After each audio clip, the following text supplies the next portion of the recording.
Now, here's how you can join Messenger on the iPad. Let me talk about some things that you need to know about it. If you're new here, most definitely subscribe so you never miss anything important. Now, on your iPad, in order to start using the Facebook Messenger, if that's what you mean, the first step is to open up the App Store where you are literally going to look up the Messenger like that.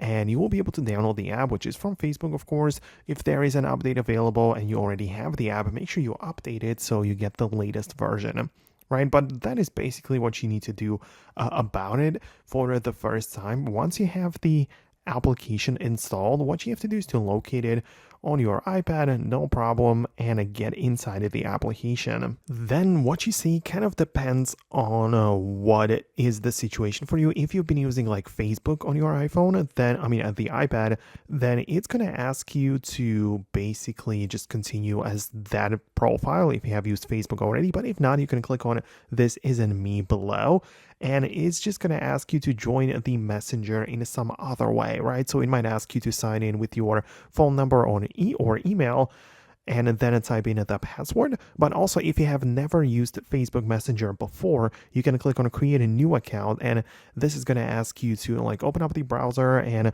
literally just go through the setup process to start like using Facebook and all of that, right? So you want to make sure you go through it, right? And you will be able to just set up and kind of like come up with a brand new account which you're going to use.